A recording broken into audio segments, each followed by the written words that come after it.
오늘도 예수님의 말씀이 여러분들의 삶의 능력이 되시기 바랍니다. 그렇게 살아서 믿음으로 승리하시고 또 하나님이 약속하신 축복을 누리시는 복된 인생들이 되시기를 주님의 이름으로 축복을 드립니다. 여러분, 저는 신앙생활 하면서 목회 생활을 하지만은 저도 여러분과 같이 똑같이 인생을 사는 사람이고 똑같이 신앙생활을 하는 사람. 목회는 하나님이 정해주신 시간에 역할을 감당하는 것입니다. 그러나 인생은 길죠. 신앙생활은 내가 믿는 순간부터 죽는 날까지 하는 겁니다. 목사니까 신앙생활하고 목사 아니면 신앙생활 안 하고 그게 아니죠. 여러분도 마찬가지. 여러분들이 교회 직분이기 때문에 신앙생활하고 그러면 직분 안 맡으면 신앙생활 안 하고 그건 아니죠. 내가 교회에서 어떤 그 역할을 하느냐 하는 거하고 내가 하나님께 신앙생활 하는 거하고는 다를 수 있다는 거예요. 뭐가 중요하겠습니까? 내가 그렇게 구원받은 사람으로서 믿음으로 살아서 인생을 믿음으로 사는 것이 중요하죠. 우리의 업적이라는 것은 사라지는 거예요. 베드로서의 말씀에도 보면 마치 이게 불에 타는 것처럼 우리의 업적은 사라져. 우리도 지난날 생각해 봅시다. 지난날 많은 일들이 있었죠. 또 애쓰고 노력한 것도 있고 많은 또 즐거운 일도 있었고 또 힘든 일도 있었다. 그러나 다 지나가잖아요. 중요한 거는 내가 내 인생을 믿음으로 살아가는 거예요. 믿음으로 사는 거. 그게 중요한 거예요. 그래서 종교라는 건 뭐냐? 예수님도 그러셨잖아요. 우리가 종교를 위해서 태어난 존재들이 아니야. 종교라는 거는 인간에게 도움이 되고 인간에게 유익을 주고 인간을 행복으로 이끌어 주기 위해서 있는 거예요. 그게 거꾸로 되면 안 되는 거예요. 그게 예수님 그랬잖아요. 안식일이 사람을 위해서 있는 거지 사람이 안식일을 위해서 있는 것이 아니라고 하셨잖아요. 요새 우리 이 종교라고 하는 것이 굉장히 사회에 이슈가 되고 있어요. 좋은 면에서 이슈가 되면 얼마나 좋겠습니까? 참 종교가 중요해. 종교가 인생에 있어서 너무너무 중요해. 다 우리 종교를 가져야 돼. 막 이런 분위기라면 얼마나 좋겠습니까? 근데 지금의 우리 분위기는 이 종교에 대해서 너무너무 부정적이고, 아예 어디 가서 우리는 교인이라는 말도 함부로 할 수 없는 그런 시대가 됐다. 조심스럽다. 괜히 이제 어디 가서 전도하기도 힘들어요. 오히려 내가 전도하려다 보면 다른 사람들한테 눈총 받고 말이야. 혹시 JMS 아니야? 신천지 아니야? 여러분 그러면 여러분은 SH라고 그래. 신일교회.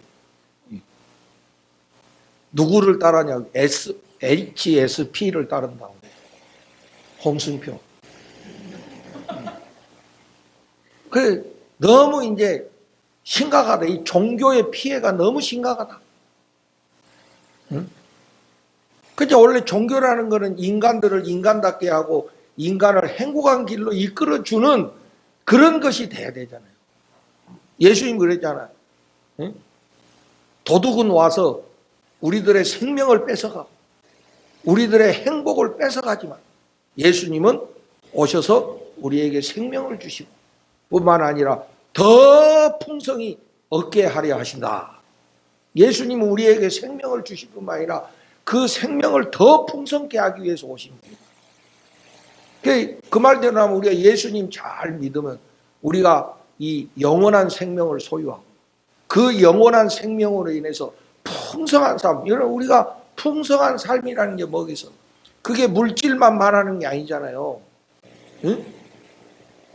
요새 누구미가 전두환 손자가 나타나가지고 어디서 그렇게 바람같이 나타나가지고 한국 사회를 그냥 엎었다 드러났다 해가지고 걔 말로 하면은 자기 집이 세계의 상위 1%라잖아.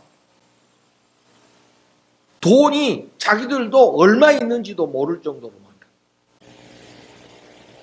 그 걔가 물려받은 것도 엄청나게 많다. 그거 자기 다 가난한 사람 위해서 내놓겠대. 두고 봐야지. 그 돈이 얼마나 많다는 소리야. 상위 1%래. 지가 볼 때 상위 1%. 그러니까 이 돈을 엄청나게 갖고 있다. 어디다가 숨겨놓은 것조차도 모른대. 여러분 통장 봐야 뻔하고, 통장이 아니라 텅장이 돼가지고, 또 다음에는 어떻게 하나? 다음 달에는 어떻게 하나? 응?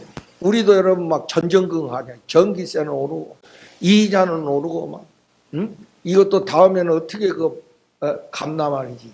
전전긍긍하고 이렇게 살아가는데, 상위 1%래. 그러니까 뭐, 응? 걔 말대로 하면은, 가족들 모여가지고, 이렇게 체육관을 빌려가지고, 여러분, 우리는 뭐 어디를 빌려? 가족들 모여서 펜션이나 하나 빌리면, 그래도 괜찮은 집이다, 이럴 정도인데, 걔들은 체육관 하나 빌려가지고, 배드민턴 국가대표 선수 불러가지고, 배드민턴 치고 이랬다잖아요. 응? 그거는 뭐, 걔 말이니까, 거기서 지가 자랐으니까. 응? 그런데, 우리가 봤을 때 여러분 그런 모습이 행복해요? 그런 집이 행복하냐고. 손자가 할아버지 보고 학살자라고 그러고 자기 아버지는 범죄자고 사기꾼이라고 그러고. 여러분 그런 거 보고 여러분 뭘 느끼십니까? 그래도 돈이 최고라고 그렇게 생각하겠습니까? 오늘 우리 이 시대를 살아가는 사람들이 특히 이 종교를 믿는다고 하는 사람들이 정말 각성하고 정신 차려야 될 시대다 하는 것을 심각하게 느끼는 거예요. 그런데 내가 우리 예수님의 말씀을 읽고 복음서를 읽어도 예수님 시대도 그랬어. 예수님 시대도 그랬다고. 예수님 시대의 종교는 뭡니까, 여러분? 예수님 시대의 종교는 유대교죠, 유대교. 예루살렘 성전을 중심으로 하는 유대교가 그 시대의 종교야. 그래서 그 예수님 살던 그 이스라엘은 유대교밖에 없어. 오로지 그냥 유대교가 전부야, 그냥. 이게 사회고, 문화고, 정신이고, 정치고 모든 것이 다 유대교야. 예수님이 태어나시고 자라고 예수님이 사역하셨던 그 사회가 완전 종교 사회였다. 그런데 거기에 대해서 예수님의 이 행적을 우리가 가만히 보면 예수님은 그 당시에 그 종교하고는 반대의 길을 가시는 거예요.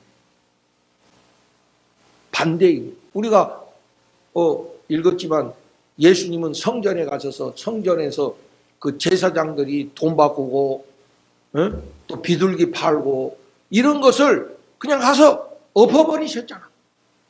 그리고 여기 이 성전을 강도의 소굴로 만들었다고 막 저들을 책망하시면서 그러니까 그 당시에 종교하고는 완전 반대의 길을 가시는 그런 예수님의 모습이죠. 그럼 우리가 거기서 뭘 느낍니까? 예수님은 종교보다는 더 참된 가치를 추구하셨구나. 그러면 우리도 오늘 이 시대에 이 종교의 부정적인 그런 피해가 많고 사람들이 종교에 대해서 아주 싫어하는 이 사회 속에서 우리는 기독교인이고 크게 보면 이 한국 사회에서 우리도 하나의 종교인으로서 어떻게 살아야 될 것인가를 예수님에게서 배우고, 아멘. 예수님께 배워서 이왕 신앙생활하는 거 똑바른 신앙생활을 해야 될 거 아닙니까? 그냥 뭐 많으면 장땡이야? 응? 이렇든 저렇든 간에 뭐 그냥 많으면 돼. 뭐 돈 많이 벌면 돼. 이렇게 해야 됩니까, 우리가? 정말 우리의 길이 뭔가? 우리가 이 신앙의 길, 종교의 길을 어떻게 걸어가야 될 것인가? 여러분도 이 귀한 날, 아까 내가 우리 집에서 오는데, 오면 이게 대전대학 운동장 지나서 오거든. 거기에 또 막 무슨 족구대회를 하는가? 엄청나게 천막이 쳐 있고, 막 많은 사람들이 모였더라고. 그래, 일주일 동안 막 힘들게 살다가 주일 맞이해가지고 그 사람들 모이고 거기서 막 함께 운동하고 막 응원하고 얼마나 즐겁겠어. 응? 그 여러분도 한 번씩 그런 욕구가 안 생겨? 한번 예배 땡 치고 어디 가가지고 가족들하고 한번 맛있게 놀고 싶은 그런 욕구가 안 생겨? 참 거룩하신 분들이야. 대단하신 분들이요. 그런 걸 다 물리치고 주일 성수를 위해서 나와서 예배 생활하고. 그런데도 조는 사람은 나는 참 대단한 사람이라고. 그렇게 힘든 결단에서 예배 와가지고 왜 조냐고. 우리 교회는 없어, 그런 사람. 딴 데 가면 그냥 막 전부 눈 감고 그냥. 응? 그 귀한 시간 말이요. 우리가 결단하고 나와가지고 예배 드리는데, 응?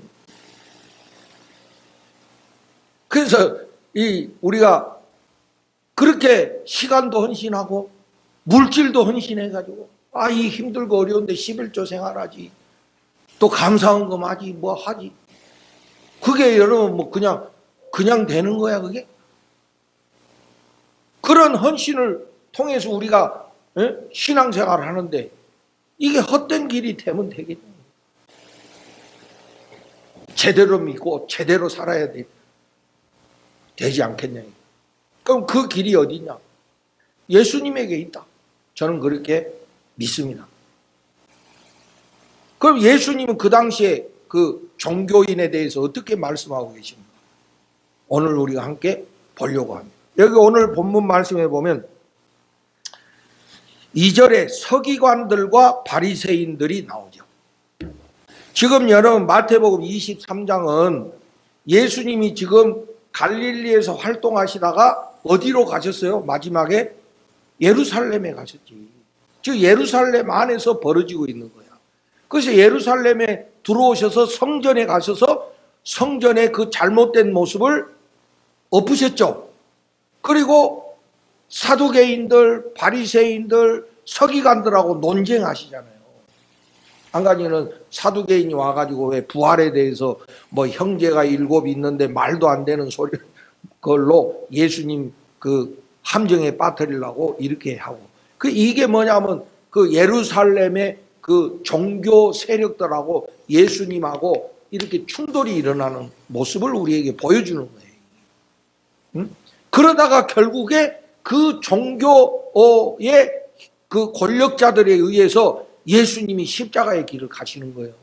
그 예수님 예루살렘 가기 전에 제자들한테 뭐죠? 내가 예루살렘에 가면 저 성전 권력자들에게 붙잡혀서 죽임을 받을 거라고 예수님이 수차례 말씀하셨잖아요. 그러니까 어떻게 보면 예수님은 그 당시에 그 엄청난 종교 권력에 도전하기 위해서 예루살렘에 가시는 거야. 그건 도저히 그거는 종교가 아니고 그거는 강도의 소굴이라는 거지. 아무리 좋게 봐줘도 그 시대의 종교는 이거는 있어서는 안 되는 그런 모습이라는 거야. 그래서 예수님이 이제 예루살렘에 가셔가지고 여러 가지 일들인데 오늘은 이제 뭐냐면은 이 서기관들과 바리새인들에 대해서 말씀하시고 여러분 23장 13절에 가봐요. 13절. 거기 보면 화 있을진저 외식하는 서기관들과 바리새인들이요. 그랬잖아요. 화 있을진저. 이 13절부터 그 36절에 가면 일곱 화가 나와.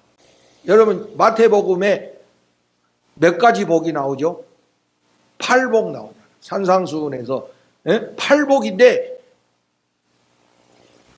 예수님 말씀은 복만 있는 게 아니고 화도 있어. 화 있을진저. 이거는 저주의 선포잖아요. 7가지 저주. 그게 13절 이하에 나오는 거예요. 제가 여러분 우리 마태복음 처음 시작할 때 마태복음에 몇 개의 설교가 있다고 그랬죠. 혹시 기억나신 분 있어?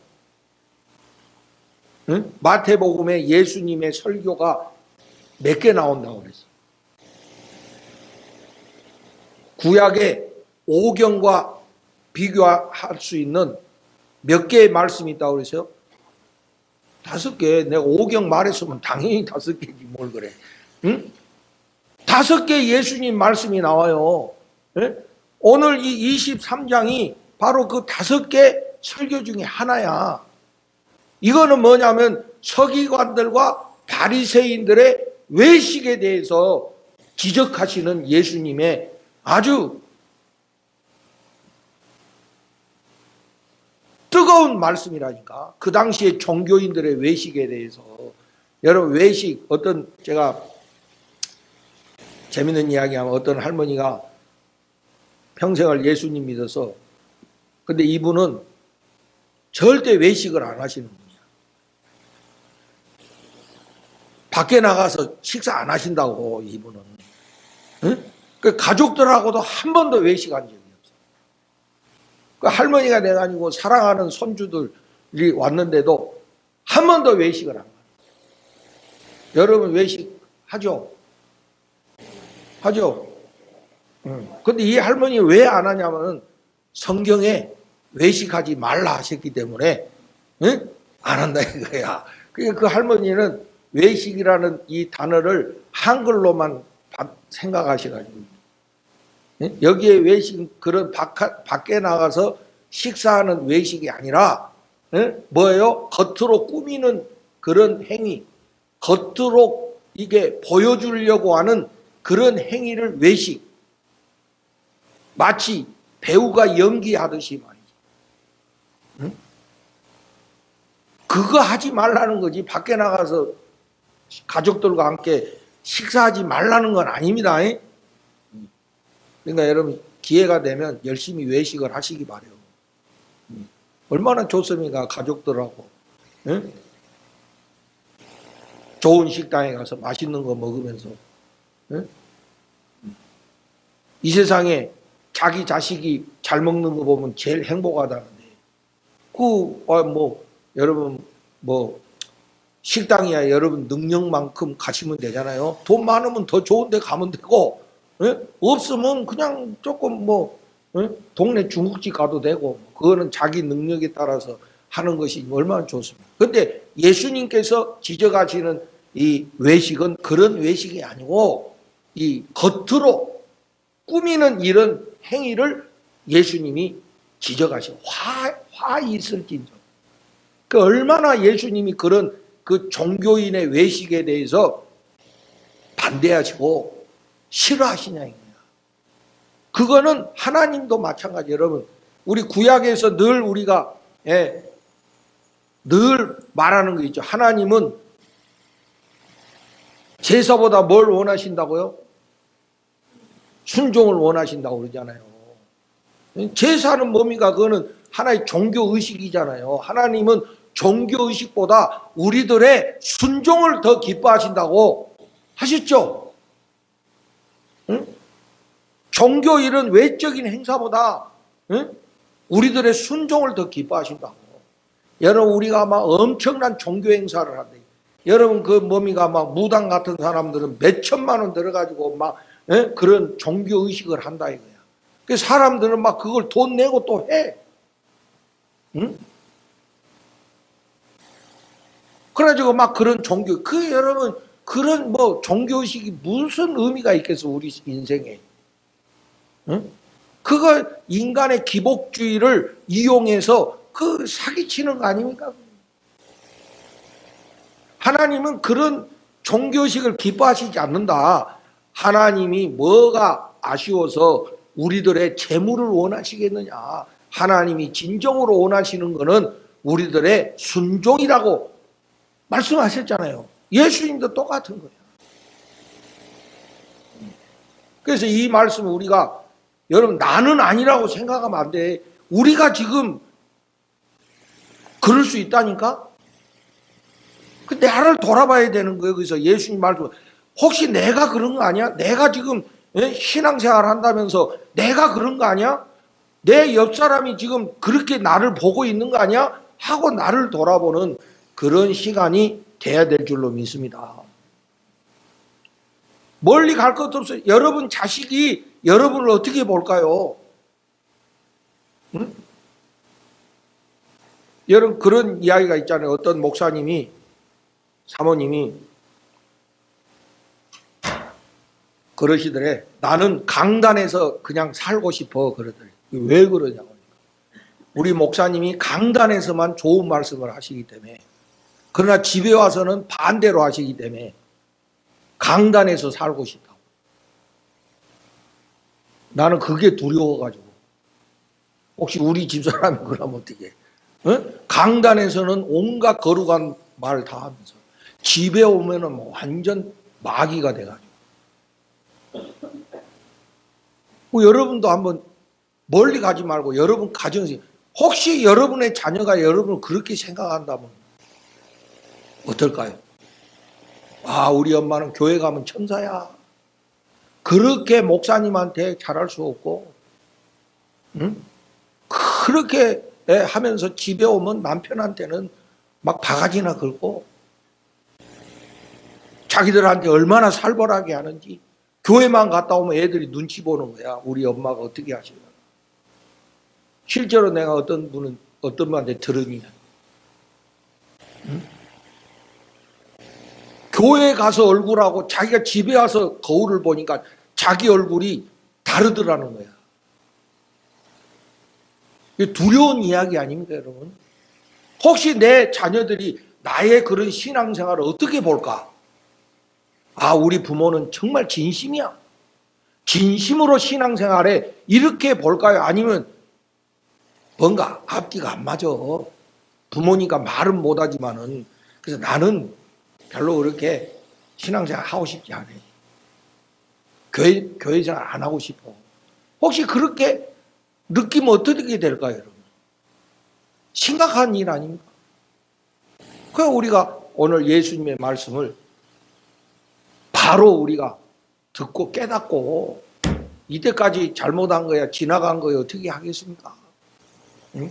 회개하고 이제부터라도 정말 올바른 신앙생활을 할 수 있는 그런 우리가 돼야 될 줄로 믿습니다. 예수님이 오늘 그 서기관들과 바리새인들, 그 당시에 대표적인 종교인들이야. 서기관은 뭡니까? 율법 연구하는 사람들이. 이 사람들이 율법 연구하는 사람들이다. 맨 앉아서 율법 연구하고.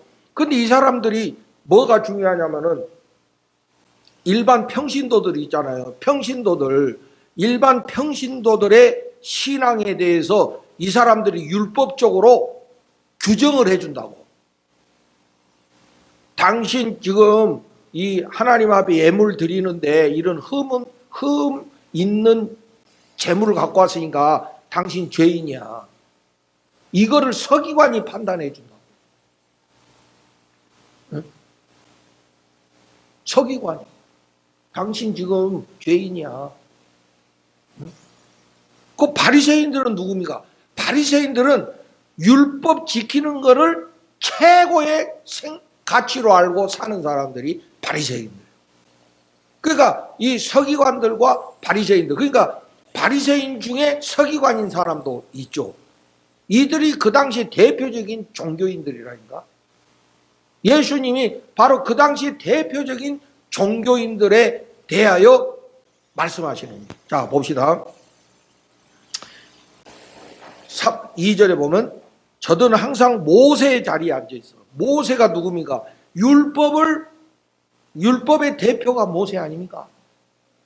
그러니까 이 서기관들과 바리새인들은 늘 자기들이 모세의 후계자다 이렇게 생각하면서 율법으로 사람을 정죄하고 판단하는 짓을 하고 있다는 뜻이야. 이게. 쉽게 말하면 당신 성경 말씀대로 안 살고 있어. 성경 말씀대로 하면 당신 죄인이야. 이걸 한다는 거지. 그러면서 그런 자들에 대해서 예수님이 3절에 보면 무엇이든지 그들이 말하는 바는 행하고 지키되 그들이 하는 행위는 본받지 말라. 그들이 말하는 그 율법의 내용은 우리가 지켜야 될 거죠. 그죠? 율법의 내용은 우리가 따라야 될 거야. 그러나 그들의 행위는 본받지 말라. 그러면 그들의 행위가 뭡니까? 그 뒤에 나오는 외식하는 행위는 본받지 마라. 성경 누가 말하든 성경 말씀은 우리가 따라야 되죠. 그러나 그들의 그런 가식적이고 외식된 행동은 본받지 말아요.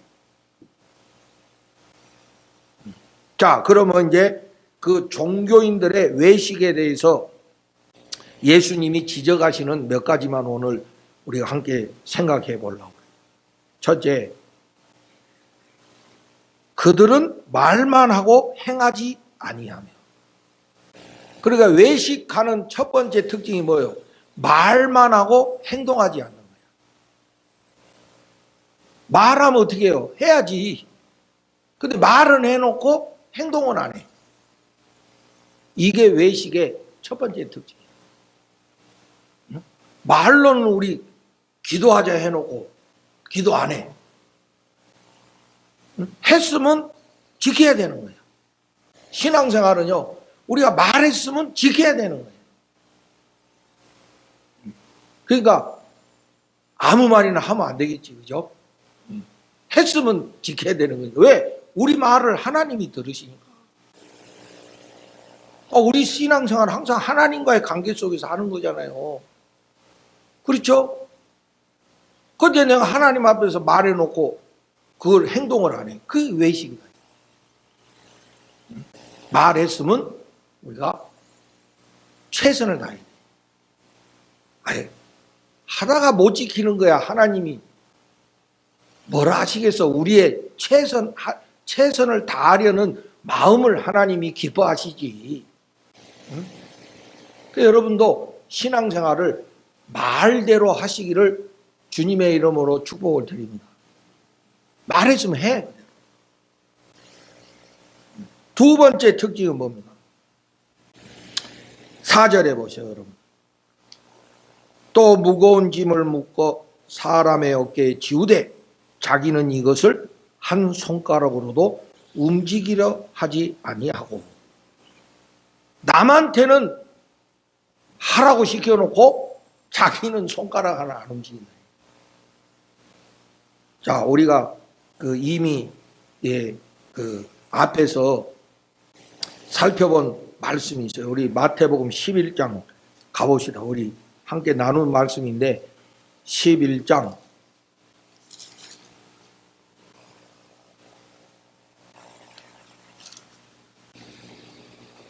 28절. 수고하고 무거운 짐진 자들아 다 내게로 오라 내가 너희를 쉬게 하리라. 우리 이 말씀 나눈 적이 있죠. 여기에 수고하고 무거운 짐진 자들이 뭡니까? 율법대로 살다가 수고하고 무거운 짐진 자들에게 하시는 말씀이라고 그랬잖아요. 그죠? 이 율법이 613개 조항이나 되는데 그걸 우리가 인생 살면서 다 지킨다는 것은 너무 무거운 짐인 거야. 그거를 누가 한다고? 서기관들과 바리새인들이 평신도들한테 이것도 해야 되고 저것도 해야 되고 이것도 해야 되고 남한테 무거운 짐을 지어주면서 자기는 안 한다. 자기는 안 한다. 이게 외식의 두 번째 특징이에요. 여러분 아까 내가 서두에서 종교는 사람을 행복하게 해줘야 돼요. 자꾸 무거운 짐이 되게 하면 돼요. 나는 여러분들이 교회 생활이 무거운 짐이 안 되시기를 간절히 바라요. 교회 생활을 통해서 더 행복해지기를 지시는 저와 여러분 되기를 간절히 소망합니다. 여러분, 내가 목사가 여러분 얼마든지 닥달할 수 있다니까. 어떤 목사는 옛날에 새벽 기도 안 나오면은 새벽에 전화까지 했잖아. 4시 반에 전화해가지고. 4시 반에 전화해가지고. 어? 내가 여러분 막 닥달하면 어떻게 하겠어? 아마 벌써 저기 뭐 파남교회로 갔든지 은총교회로 갔든지. 어떤 사람은 나보고 별로 내가 강조를 안 한다고 그래. 뭐. 내가 그렇게 강조해가지고 여러분 억지로 뭐 새벽 기도하고 그런 신자가 되기 원하십니까? 그건 내가 얼마든지 여러분 닥달해 줄 수 있지. 근데 그건 내가 스스로 내가 용납이 안 돼요. 많으면 말지. 다 자기가 하나님께 축복받는 거지 뭐. 응? 더 위험한 거 뭐냐면 남 보고는 막 하라고 시켜놓고 자기는 안 하는 거. 이게 제일 두려운 거거든. 제가 새벽기도 안 빠지고 나오는 거는 여러분 새벽기도 맨날 우리 조국남 목사님 한 번 우리 교회는 없어. 여러분도 한번 스스로 돌아봐야 돼. 그래도 내가 새벽기도 포기 안 하고 하는 거는 내 자신을 위해서 먼저 해야 될 거 아니에요. 여러분이 오든가 말든가. 그러니까 우리가 이거 정말 두려운 이야기다. 그래서 이게 남들한테 비춰질 때 우리가 어떤 모습으로 비춰져요, 사람들한테. 저 사람은 말만 하면은 막 하는 거, 자기는 안 해. 혼자 천사같이 다 하면서 자기는 안 하는 거야. 이게 두 번째 특징이고, 그 다음에 세 번째는 5절 말씀에 보면 그들의 모든 행위를 누구에게 보이고자? 사람에게 보이고자. 이게 이제 외식의 세 번째. 사람에게 보이려고 해요. 그래서 이 사람들은 경문띠를 넓게 하고, 여기 5절에 보면 경문이 뭐냐면 말씀 담은 이런 상자들이 있어. 유대인들은요, 그 박스 같은 걸 만들어가지고 거기다 율법을 적어가지고 거기다 넣어. 그래가지고 이마에다가도 이렇게 머리띠처럼 이게 말씀 상자를 이렇게 갖고 다니고, 뭐 오른팔에다가도 그 말씀 상자 이렇게 붙여가지고 다니고, 이런 거를 굉장히 자랑스럽게 생각해. 이렇게 하고, 이거 백날 해봐야 그대로 안 살면 뭔 소용이 있어. 뭡니까, 어디지, 저 불교의 나라, 네팔인가 어디, 그 사람들은 불교 경전, 뭐, 팔만대장경, 뭐, 이런 거 다 읽지 못하니까 어떻게 하죠? 돌리지, 이거, 그죠? 읽는 대신 돌려. 그 경전을 이렇게 동그랗게 돼 있는 거를 돌리면 읽는 거하고 똑같아. 그런 사기가 어딨어. 그럼 우리 성경 66권 장로님 하나 연구해봐. 동글뱅이 하나 만들어가지고, 아침에 한번 돌리고, 점심 때 한번 돌리고, 저녁 때 한번 돌리고, 그래가지고 말씀 다 읽었다. 그거 뭐예요, 그러면? 말씀은 읽고 실천하는 데 있는 건데, 그거 읽어야 구원받는다니까. 도저히 읽을 수는 없고, 그러니까 어떻게? 그걸 돌려, 이렇게. 그게 여러분 무슨 능력이 있다는 거예요. 그래도 사람들은 그거 하고 대단한 걸로 생각해요. 한번 여러분 우리 상식적으로도 한번 생각해요. 그게 무슨 행위냐.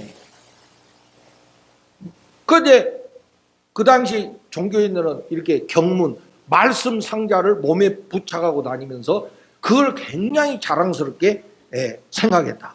그리고 옷수를 길게 하고, 이게 막 옷이 있어, 이게 막 요새 가운 같이 막 해가지고 그 밑에다가 화려한 장식을 붙이고, 이렇게 하고 다닌다.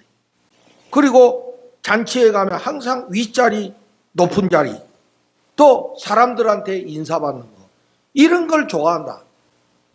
그 뭡니까? 그거는 사람에게 보이려고 하는 거예요. 신앙생활은 누구 보라고 하는 겁니까? 하나님 보시라고 하는 거지. 사람에게 보이라고 하는 것은 아니라.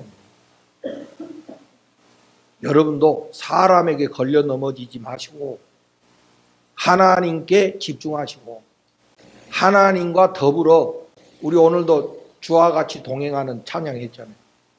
그 찬양대로 꼭 그렇게 사시길 바라요.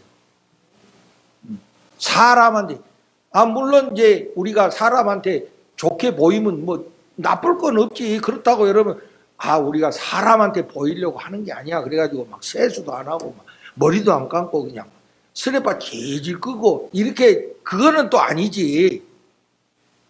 그렇게 하라는 게 아니라 정말 우리가 하나님의 보시는 그런 마음으로 신앙생활해요. 그래서 예수님 뭐라고 하세요? 그런 금식하지 말고 그런 구제하지 말고 그런 기도하지 말고 어디 들어가가지고 하라고 그러셨어요? 골방에 들어가서 사람들이 보든 말든 은밀히 계시는 하나님께 해라. 그거 뭐요? 여러분 골방이 어디 있어? 마음의 골방이지. 마음의 골방. 마음의 깊은 곳에서 하나님과 교제하고 하나님과 동행하라는 말씀 아니겠어요, 여러분? 아무리 뭐 진짜 골방에 들어가가지고 마음은 없으면 골방에 가가지고 딴짓하고 있으면 그건 아니지. 그래서 이 사람에게 보이려고 하는 것, 이게 외식의 모습입니다. 물론 그 밑에 말씀에 뜻도 있지만은 오늘 그거 내가 거기에 초점이 있는 게 아니고 오늘 이 종교인들의 외식에 대해서 여러분들과 함께 나누는 거예요.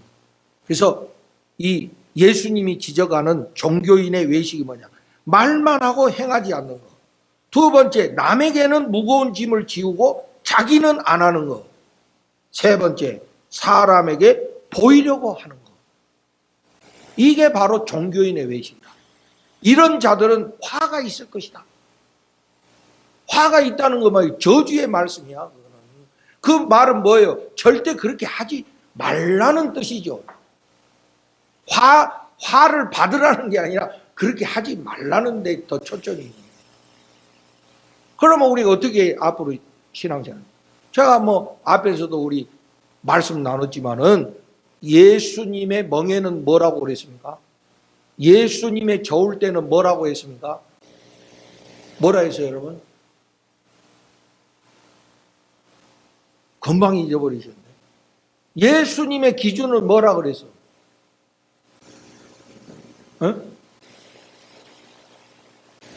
예수님이 우리에게 주신 기준은 뭐예요? 어떻게 하라고 해서 우리 보고? 사랑하라고 그랬잖아. 사랑으로 신앙생활하는 거죠. 첫째, 하나님 사랑하고 내 이웃을 사랑하고 사랑하는 마음으로 종교생활하고 신앙생활하라. 이게 예수님의 기준이잖아요. 사랑으로 우리가 하는 거예요. 사랑으로. 오늘도 여러분이 주님 사랑하는 마음으로 오셨는 줄로 믿습니다. 다음에도 꼭 그렇게 하죠. 교회 생활도 하나님 사랑하는 마음으로 하시고, 우리가 하나님 사랑하면 꼭 10분의 1만 해야 됩니까? 하나님 사랑하는데 꼭 10분의 1만 해야 돼? 그 이상도 할 수 있잖아요. 하나님 사랑. 그렇게 하라 이거야, 신앙생활을. 뭐 따지고 계산해가지고, 여러분 부부간에 계산하면 이미 사랑은 떠난 거잖아. 부부간에 계산하기 시작하면 그거 뭐 비즈니스 관계잖아. 어떻게 그걸 사랑을 계산할 수 있어? 할 수 있으면 하는 거고 없으면 못 하는 거고. 그게 사랑의 관계 아니야. 그렇게 신앙생활 해라 이거야. 그런 식으로. 내 이웃을 사랑하라. 우리가 같은 인간으로서 인간에 대한 깊은 애정과 사랑을 가져야 돼요. 나하고 안 맞는 사람이 있을 수 있어. 저도 목회하다 보니까 그렇더라고. 근데 그건 내가 정죄하면 안 되지. 그건 하나님이 하실 일이지만은 우리끼리는 그렇게 하지 말아라. 혹시 내가 그런 오해가 생기고 잘못된 생각이 들어온다 하더라도 거기에 빠지지 마라. 사랑하려고 애쓰고 인내하려고 애쓰고. 저번에 그 뽀빠이, 뽀빠이 이상용 씨가 재밌는 이야기 하더라고. 자기가 어떤 104세를 사신 할아버지를 만났는데, 자기가 물어봤대. 아이고, 어르신은 어떻게 그렇게 인생을 살면서 시비 건 사람도 많았을 거고, 에? 싫은 소리 한 사람도 많았을 거고, 미운 사람도 많았을 텐데, 그런 거 어떻게 다 참고, 그렇게 사셔서 그렇게 104세를 사시냐고. 그 비결이 뭐냐고. 이렇게 물어봤대. 그랬더니 그 104세 어르신이 뭐라고 대답했을 것 같아요. 그냥 냅두니까 다 죽었어. 다 냅뒀더니 다들 먼저 가더만 그러더라고요. 그 남한테 신경 쓰지 마라 이 소리거든 그게. 냅둬라 이거야. 그냥 냅둬라 이거. 그랬더니 다 그렇게 막 자기한테 시비 걸고 자기한테 막 그렇게 못 살게 하고 막 이러던 사람들이 다 그냥 가더래. 그 자기는 이렇게 살고 있다고 그러더래. 그 어떤 삶의 지혜가 있죠. 사람한테 걸려 넘어지지 말아요. 그 사람이 내 인생을 대신 살아주는 거다. 그저 우리는 사랑하려고 애써라. 사랑할 수 없으면 우리가 하나님께 기도하는 거지. 그래서 하나님이 마음 주시면 사랑하고, 마음이 안 되는데 뭐 억지로 어떻게 하겠어. 그냥 냅둬야지. 그래서 우리 신앙생활의 기준은 사랑하는 거예요. 그렇게 신앙생활, 그런 종교인들이 이 땅에 많아져야 종교가 이 민족의 희망이 되고 민족의 미래가 되지 않겠어? 그런 종교인들이 많아져, 이런 신앙인들이 많아져야 될 거 아니에요. 그러니까 여러분 남 이야기하지 말고 저와 여러분만이라도 그렇게 신앙생활을 하시기를 바랍니다. 우리만이라도 그렇게 하자. 남 못자고 저자고 할 거 없이. 이왕은 여러분과 저는 신앙생활 하는 사람들이잖아요. 어차피 신앙생활 하는데 하려면 예수님 말씀대로 제대로 하자. 그렇게 겉다르고 속다르게 하지 말자. 진심으로 하고, 할 수 없으면 못하는 것이 그게 우리의 최선이지. 어떻게 합니까? 내가 할 수 없는 건데, 내가 안 되는 건데 그거 어떻게 하냐고. 단지 나는 최선을 다할 뿐이지. 이루시는 이는 하나님이신 줄로 믿습니다. 인간을 변화시키는 이도 하나님이신 줄로 믿습니다. 내가 어떻게 고치냐고. 나도 못 고치는 자가 어떻게 내가 남을 고치냐고. 예수님이 그래서 멋있는 분이야. 우리에게 참된 신앙의 길을 열어주신 분이 예수님이시라니까. 이거 오늘 꼭 마음속에 기억하시고, 여러분의 신앙생활이 정말 예수님을 따라가고, 그 신앙생활로 인해서 여러분 행복해지시고, 여러분 가정도 밝아지시고, 자녀들도 좋은 기운, 부모의 좋은 기운 받아가지고. 여러분 우리가 이 세상 살면서 자녀들이 잘 되는 것보다 더 기쁜 일이 어디 있겠어. 근데 그게 억지로 되는 게 아니잖아요, 여러분. 내가 그렇게 살아야 자녀한테 그렇게 좋은 기운이 가고 좋은 복이 내려갈 거 아니에요. 그래서 우리가 참된 길을 가자 이 소리지. 다 그런 진정한 복된 그런 신앙의 길을 걸어가시는 우리 사랑하는 신인교회 모든 성도님들 되시기를 예수님 이름으로 축복을 드립니다.